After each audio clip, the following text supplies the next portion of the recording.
모든 민족을 제자 삼으라는 예수님의 지상 명령에 순종하여 예수님의 제자들이 복음을 세상에 전하기 시작했을 때 그 복음에 대적하고 또 예수님의 제자들을 핍박하는 이들이 동시에 일어났습니다. 그것은 복음이 사실이 아니기 때문이 아니고 또 복음의 능력이 없어서가 아니라 복음이 세상을 혼란케 하기 때문이 아니라 복음이 가져오는 변화, 하나님의 나라가 임했을 때 가져오는 변화를 거부하고 자신들이 살아온 이기적인, 탐욕적인, 자신을 우상으로 삼은 그 세상 속에 여전히 안주하고자 하는 사람들이 있었기 때문입니다. 그래서 그들은 대개 세속 권력자들이었습니다. 만왕의 왕이시며 만주의 주이신 예수 그리스도의 주권이 선포될 때 스스로를 높이고 또 스스로가 왕이 되는 세상을 살고 있던 이들은 그들의 복음 전파를 받아들일 수가 없었던 것입니다. 오늘 본문에는 사도들이 복음을 전하기 시작했을 때 핍박했던 헤롯 아그리파 1세라는 당시 유대 지역을 통치하던 분봉왕이라고 부르는 사람의 박해를 기록하고 있습니다. 본문에 나오는 헤롯은 예수님 당시에 예수님이 태어나실 때의 그 헤롯이 아니라 그 이후에 헤롯 아그리파라는 사람입니다. 이 사람이 왜 예루살렘 교회 지도자들을 핍박하였을까요? 어떤 종교적 신념 때문이 아닙니다. 복음의 역사를 받아들이기 싫다라는 그러한 이유가 아니라 정치적 권력을 유지하고자 함이었기 때문입니다. 당시 로마 제국은 많은 지역을 통치하고 있었고 로마 제국의 이상은 팍스 로마라고 하는 로마의 평화를 지키는 것이었습니다. 자신들이 지배한 모든 영역에서 소요나 소동이 없이 평화롭게 잘 통치하고 싶은 것이 로마 제국의 꿈이었습니다.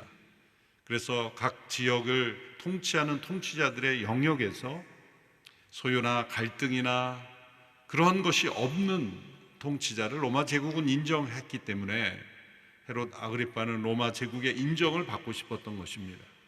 그래서 그가 통치하는 이 유대 지역에 이제 예수님을 믿는 이들이 일어났고 다수의 유대인들이 특별히 산헤드린 공회가 유대 지역의 통치기관이었던 산헤드린 공회가 싫어하고 미워하는 예수님 믿는 이들을 제거함으로써 그들의 지지를 받고 또 로마 제국으로부터도 지지를 받고자 했던 것입니다.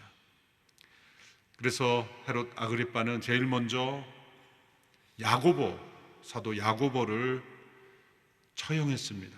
오늘 본문에는 간단히 야고보를 죽였다, 칼로 죽였다 라는 표현만 나오지만 그 이면에는 불법적인 그런 어떤 변론의 기회도 주지 않고 정당한 재판이 없이 그렇게 죽였을 것입니다. 칼로 죽였다라는 방법을 서술한 것은 유대인들, 산헤드린 공회원들이 좋아하는 처형 방법이었다는 겁니다. 당시 로마인들은 십자가 처형을 선호했고 유대인들은 칼로 죽이는 것을 선호했다는 것이죠. 이 모든 것이 다 유대인들의 환심을 받아서, 특별히 산헤드린 공회의 환심을, 지지를 받아서 자신이 로마 제국의 신임을 받고 유대 지역을 잘 통치하고 있다라는 그런 신임을 받고자 했던 것입니다. 오늘 말씀에 보면 야고보를 칼로 죽이자, 유대인들이 이를 기뻐하자, 이런 표현이 나옵니다. 헤롯 아그리파가 자신이 원하는 반응을 얻었다는 거죠.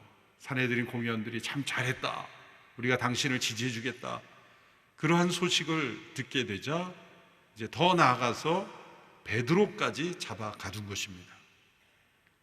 그때가 유월절 절기 기간이었기 때문에 처형하지 못하고 이제 유월절이 절기가 지나면 이제 베드로도 야고보처럼 그렇게 처형하려고 계획을 하고 있었던 겁니다. 그래서 본문에 보면 이제 무교절이 나오고 유월절이 나오는데, 무교절은 유월절이 지난 다음 날부터 한 주간 누룩 없는 빵을 먹는 절기입니다. 유월절은 이 출애굽할 때에 급히 그 땅을 나오는 그 때를 기념하는, 어린 양의 피를 보고 죽음의 사자가 넘어갔던 그 절기. 그래서 유월절은 하루입니다. 무교절은 그 유월절 다음 날부터 한 주간입니다. 그래서 절기를 평가할 때 이 무교절은 유월절의 익스텐션이기 때문에 넓은 의미에서 유월절 기간이라고 부르기도 하는 겁니다. 그래서 베드로를 잡아 가둔 그 기간이 바로 무교절 기간이었기 때문에 이제 유월절이 지난 후에 처형할 계획이 있다. 그것은 다른 절기가 아니라 유월절로 포함되는 무교절 절기가 끝난 이후에 처형하고자 했다는 것입니다. 이러한 상황 속에 성도들은 얼마나 충격을 받았겠습니까? 그들이 존경하고 믿고 따르고 예수님에 대해서, 하나님 나라에 대해서 가르쳐주던 야고보가 죽임당하고 이제 베드로마저 감옥에 갇혀있는 상황이 성도들에게는 큰 충격과 두려움이 되었을 것입니다. 하나님께서 우리를 버리신 것일까? 이런 위기가 닥치면 우리는 하나님의 사랑을 의심합니다. 갑작스러운 사고로 사랑하는 이를 잃게 되면 하나님이 우리 가정을 버리셨는가? 갑작스러운 위기가 닥쳐오면 하나님이 나를 외면하셨는가? 그런 질문을 하게 됩니다. 그러나 하나님은 이러한 위기, 이러한 박해와 핍박이라는 상황 속에서도 하나님은 여전히 함께하고 계심을 보여주시는 내용이 오늘 본문의 말씀입니다. 복음을 대적하고 하나님의 나라를 거부하고 자신들의 죄를 감추고 또 자신들이 왕이 되는 세상을 유지하기 위해서 하나님의 주권을 거부하고 신실한 하나님의 사람들을 핍박하는 그 세상 한복판에서도 하나님은 여전히 그들과 함께 하시고 그들 속에 일하시고 계심을 보여주고 계십니다. 베드로는 이번이 첫 번째 감옥에 간 것이 아니죠. 세 번째입니다. 첫 번째는 4장에 보면 그가 전도하다가 하룻밤 정도 갇혔다가 풀려나온 적이 있고, 또 두 번째는 5장에 보면은 그가 사내들인 공회의 질투와 시기를 받아서 또 감옥에 어느 정도 있다가 풀려나옵니다.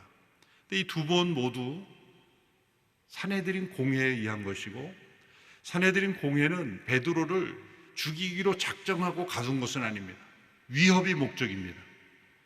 그리고 복음을 전하지 못하도록 막는 것이 목적이었지 죽이는 것이 목적이 아니었습니다. 속은 죽이고 싶었을 겁니다.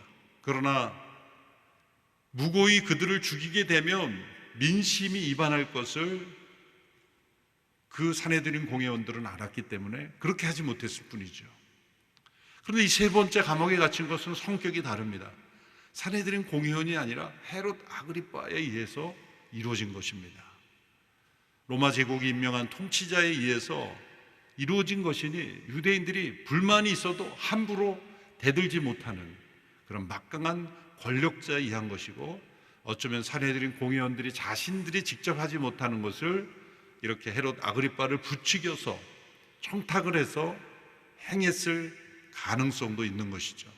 그러니까 야고보가 죽고 베드로가 투옥됐으니 사내들인 공회원들이 기뻐했다라는 표현이 나오는 것이고, 그것은 아무 내용도 모르는 그런 일반 유대인들이 아니라 틀림없이 지도층의 이 사내들인 공회원일 가능성이 높은 것입니다. 이러한 상황 속에서 하나님께서 그 상황 속에서 그 성도들과 어떻게 함께 하시는가를 보여주고 계십니다. 베드로는 감옥에 갇혔습니다. 2개의 쇠사슬에 묶여 있었고, 또 2단계를 죄수들이 빠져나가지 못하도록 간수들이 그렇게 지키고 있는 그런 감옥에 있었습니다. 그 상황 속에서 베드로가 잠을 자고 있었습니다.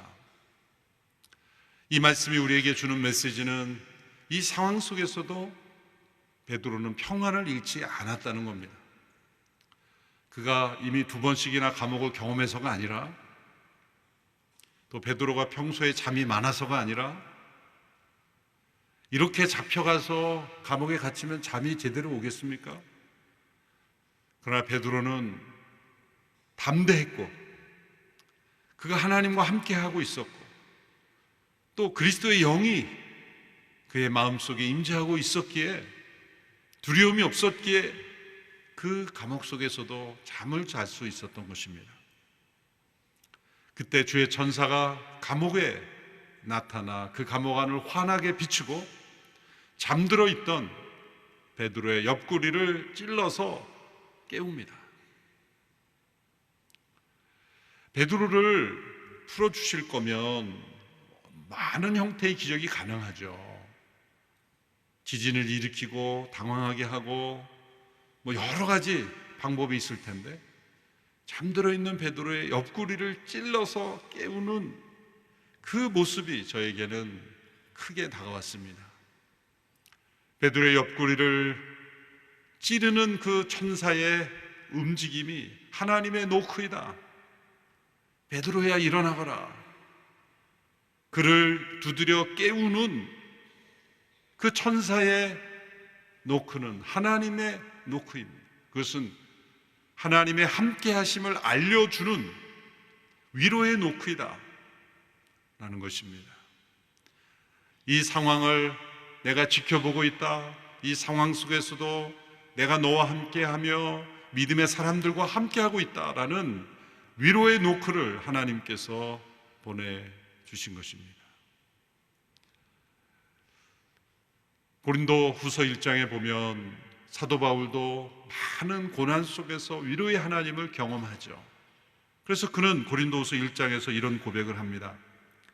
하나님 곧 우리 주 예수 그리스도의 아버지, 자비의 아버지, 모든 위로의 하나님께서는 찬양 받으실 분입니다. 그분은 우리의 모든 환난 가운데서 우리를 위로하신 분이기 때문입니다. 우리가 하나님께 받는 위로로 인해 우리도 환난 가운데 있는 사람들을 위로할 수 있게 하시는 분이십니다. 그리스도의 고난이 우리에게 넘친 것 같이 우리의 위로도 그리스도를 통해 넘칩니다. 하나님은 환난 가운데 위로하시는 분입니다. 고난이 넘쳤다면 위로도 넘치시는 하나님의 놀라우신 은혜를 고백하고 있습니다. 옆구리를 찌르며 노크하시는 하나님, 일어나라. 나와 함께 가자. 너의 인생은 이곳으로 끝나지 않는다. 내가 너와 함께 하고 있다. 천사의 인도를 받으며 밖으로 나왔는데 베드로는 환상인 줄 알았다는 겁니다. 꿈인 줄 알았다는 거죠. 그가 여러 번의 기적을 체험했지만 이처럼 놀라운 그런 체험이 그에게 없었기 때문이죠. 감옥 문 밖을 나와 천사가 사라지고 그가 거리에 나와서야 비로소 하나님께서 나를 위로하시고 구해 주셨고 함께 하셨다는 것을 깨닫게 됩니다. 한편 예루살렘 교회 성도들은 잡혀간 베드로를 위해서 함께 기도했습니다.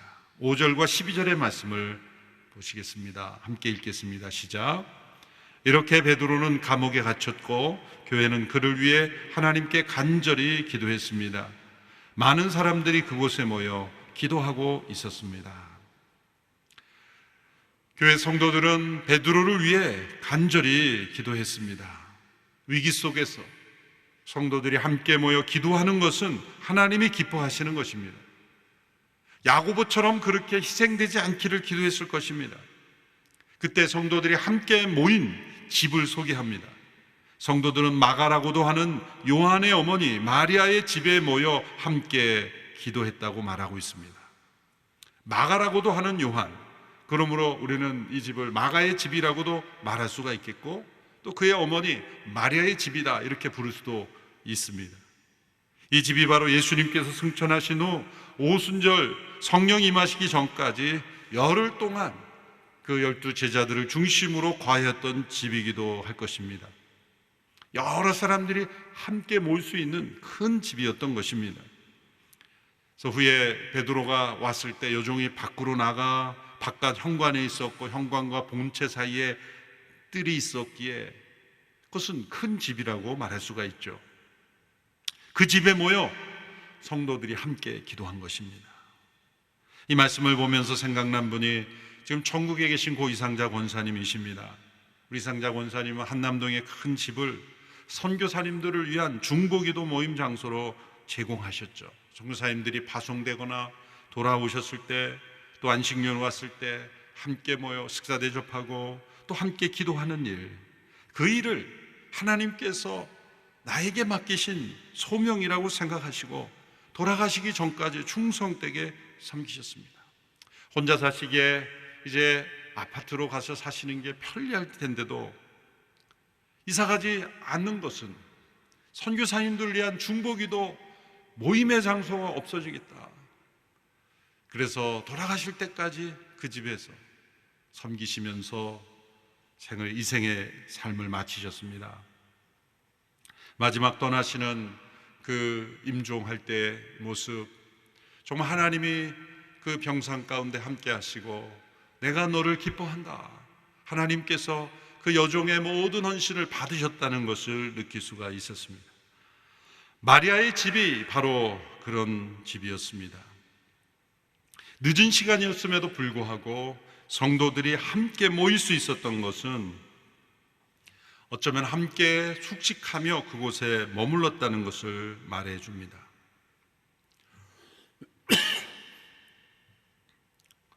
이 성도들이 함께 모여 기도하는 것, 저는 이 기도가 하나님의 도우심을 체험하는 기도의 노크이다, 하나님의 노크라고 생각을 합니다. 기도를 흔히 우리가 하나님을 깨우는 노크라고 생각할 수 있지만 정반대입니다. 하나님은 우리가 깨울 필요가 없는 분입니다. 그분은 졸지도 아니하시고 주무시도 아니하시고 우리처럼 자기가 말한 것을 잊어버리시는 그런 분이 아니시죠. 하나님은 모든 것을 보고 계시고 모든 것을 기억하고 계시고 모든 것을 때에 맞게 행하시는 분이시기에 우리가 깨워드리는 분이 아니에요. 어떤 분 위기 때에 기도하는 분은 막 하나님을 깨우는 분이 있어요. 하나님 뭐 하시는 겁니까 지금? 이 상황에 가만히 계셔야 되겠습니까? 그렇게 자신이 마치 하나님께 경종을 울려드리듯이 그렇게 하나님께 야단치면서 기도하는, 그거 굉장히 신학적으로 문제가 많은 기도입니다. 하나님은 졸지도 아니하시고 주무시도 아니한다. 그럼 기도는 뭡니까? 우리가 하나님을 깨우는 게 아니라 하나님이 우리를 깨우시는 거예요. 위기의 상황을 통해, 고난을 통해 우리의 영혼을 깨우시는 하나님의 노크입니다. 우리가 마음속에 기도해야 할 마음이 일어날 때마다, 또 기도해야 될 때마다 하나님이 나를 깨우시는구나. 성령님을 통해 우리가 기도의 자리로 나가게 될 때 하나님의 노크입니다. 그래서 시편 기자들은 이렇게 외쳤죠. 내 영혼아 깰지어다, 비파수구마 깰지어다. 내 영혼을 깨우시는 하나님의 노크, 그것이 바로 기도입니다. 이렇게 성도들이 함께 기도할 때 하나님은 놀라운 일을 행하십니다. 우리가 기도해야만 하나님이 능력이 더 많아지셔서, 지원군이 더 많아져서 능력이 더 많아지셔서 일할 수 있다는 게 아니라, 하나님 우리의 도움이 필요하신 분이 아닙니다. 그런데 왜 많은 기도를 원하시는가? 많이 모여 함께 기도할 때 하나님께서 베푸시는 능력을 더 많은 사람들이 체험할 수 있기 때문에, 우리가 하나님께 능력을 더해드리는 게 아니라 우리가 기도할 때 그 하나님의 능력이 우리에게 더 크게 임하신다는 겁니다. 하나님은 그들의 기도에 응답하셨고 베드로가 감옥에서 풀려나오게 되었습니다. 이제 베드로는 함께 모여 기도하고 있는 마리아의 집에 찾아갔죠. 그래서 문을 두드립니다. 내가 돌아왔습니다. 그렇게 외치며 문을 두드리는 이 노크가 또 나와요.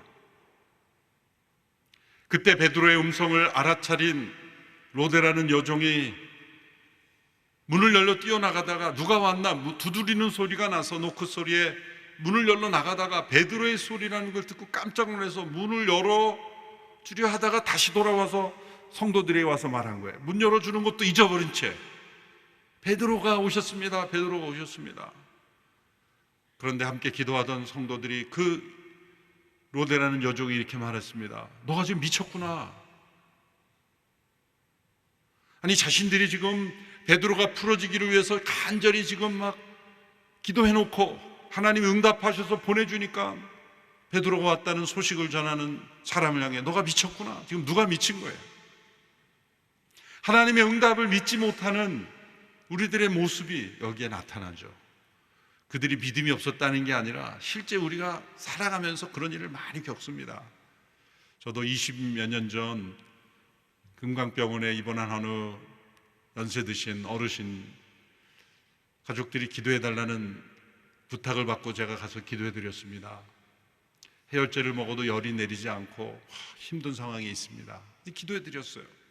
그 다음에 직후에 연락이 왔어요. 목사님이 기도하고 난 직후부터 열이 내려가기 시작했습니다. 그때 제 마음속에 딱 드는 생각이 해열제가 늦게 작동됐나? 제가 분명히 병실에서 열이 낫기를 간절히 기도해서 그 성도들이 기도로 열이 내려졌습니다 그랬는데 제 마음 기도한 저 자신은 해열제가 좀 늦게 작동됐나?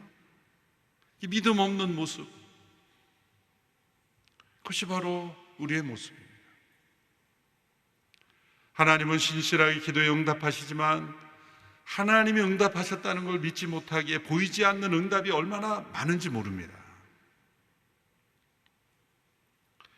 베드로가 이렇게 함께 모여있는 집의 문을 두드린 그 두드림은 하나님의 구원하심을 알리는 전도의 노크였다는 겁니다. 하나님이 역사하셨습니다.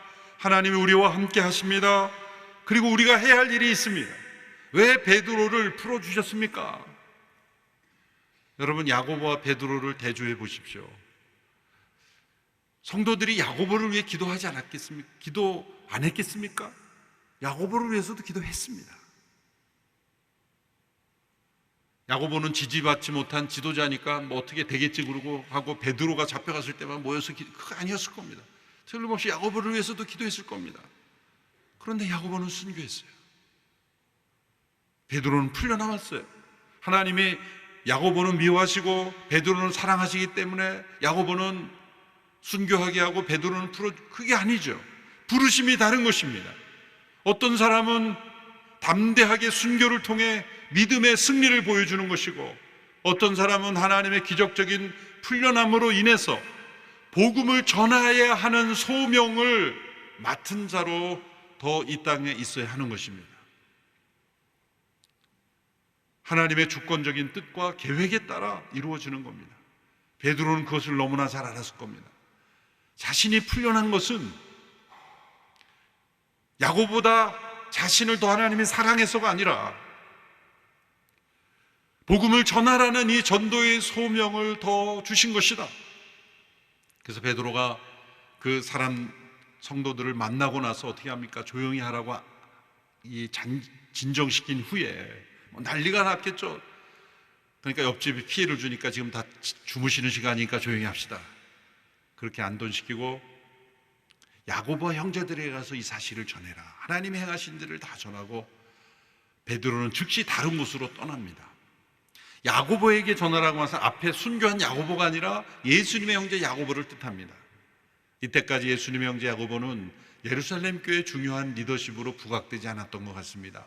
이제 베드로가 이제 나는 다른 곳에 가서 복음을 전할 테니 야고보에게 이 리더십을 맡기는 것으로 보이는 겁니다. 실제로 이제 베드로는 이 장면 이후로 나타나지 않다가 1, 2년 후에 안디옥에 나타나고 사도행전 15장에 가서 예루살렘의 회의 때문에 다시 옵니다. 그 간격이 한 1, 2년 됩니다. 베드로가 어디에서 사역했는지는 알 수 없지만 그가 어디에 콕 숨어가지고 자신의 안위만을 바라며 순교하지 않기 위해서 그렇게 숨어 지내지 않은 것은 분명합니다. 왜냐하면 안디옥에서 나타나고 예루살렘에 이 복음을 증거하는 문제로 인해서 첫 번째 공의회, 첫 번째 교회 회의로 알려진 예루살렘 공의회에 함께 모여서 의논하기 때문입니다. 야고보는 순교당했고 베드로는 투옥돼서 이제 다른 곳으로 가서 복음을 전했던 예루살렘 교회는 어떻게 됩니까? 하나님께서 또 세우시는 새로운 리더십, 예수님의 형제 야고보를 통해 그 교회는 계속 존속된 겁니다. 교회는 어느 한두 사람의 지도자에 의해 좌우돼서는 안 되며 또 어느 한 사람의 지도자가 없다고 무너지지 않습니다. 하나님의 말씀과 성령에 의해서 유지되는 것이 참된 교회의 모습이기 때문입니다. 예루살렘 교회가 바로 그러한 모습이었습니다. 본문을 통해 하나님은 우리에게 말씀하십니다. 우리가 위기의 때에, 알 수 없는 환난의 때에 하나님은 끊임없이 우리에게 노크하고 계시다. 요한계시록 3장 20절의 말씀에도 이런 말씀이 있습니다. 우리 같이 한번 읽어볼까요? 시작. 보라, 내가 문 앞에 서서 두드리니 누구든지 내 음성을 듣고 문을 열면 내가 들어가서 그와 함께 먹고 그는 나와 함께 먹을 것이다. 문 앞에 서서 두드리시는, 노크하시는 하나님. 이 말씀은 예수님을 전혀 안 믿는 사람들에게 주신 말씀이 아니라 이미 믿고 있던 성도들에게 주신 말씀이에요. 계속 문 두드리시는 하나님. 위기로 문을 두드리시고 질병으로 문을 두드리시고 내가 이해할 수 없는 상황으로 문을 두드리시는 하나님. 평범하고 아무 문제 없는 삶 속에서는 이 하나님의 노크 소리가 잘 안 들립니다. 내가 이해할 수 없는 상황인 것은 하나님의 노크 소리로 해석하시기를 바랍니다. 나를 기도하게 하시고 부르짖게 하시고, 그리고 하나님께서 새롭게 공동체를 새롭게 하시며 또 새로운 사역으로 우리를 부르시는 하나님의 노크 소리. 그 문을 열면 내가 그로 들어가 그로 더불어 먹고 그는 나로 더불어 먹으리라. 갑자기 먹는 얘기가 나오죠. 친밀한 교제를 의미하는 겁니다. 이 하나님의 노크의 문을 열면 우리가 예전보다 더 깊은 하나님을 체험하게 됩니다. 베드로도 이제 다른 곳으로 가서 복음을 전했죠. 이런 체험이 없었다면 베드로가 예루살렘 교회를 떠났겠습니까? 이때로부터 베드로는 예루살렘 밖에 순회 전도사역을 감당하게 되고, 예루살렘 교회는 야고보가, 예수님의 형제 야고보가 중심이 되어서 이끌고 가게 됩니다. 우리의 삶에 생겨나는 위기, 고난, 이해할 수 없는 질병, 다 하나님의 두드리시는 노크 소리입니다. 이 노크 소리에 문을 열면 우리가 더 깊은 하나님을 체험하고 하나님의 인도하심을 체험하고 하나님의 나라에 더 귀하게 쓰임받는 우리 모두가 될 줄로 믿습니다. 기도하겠습니다. 살아계신 하나님 아버지, 하나님의 노크 소리를 귀 기울일 수 있는 귀와 눈과 마음을 열어 주시옵소서. 우리를 두들겨 깨우시며 더 깊은 은혜를 체험케 하시고 더 놀라운 하나님의 사역에 사용하기 원하시는 그 하나님의 뜻을 깨닫고 문을 열고 주님의 인도하심을 따라갈 수 있는 저희들이 되게 하여 주옵소서. 예수님의 이름으로 기도하옵나이다. 아멘.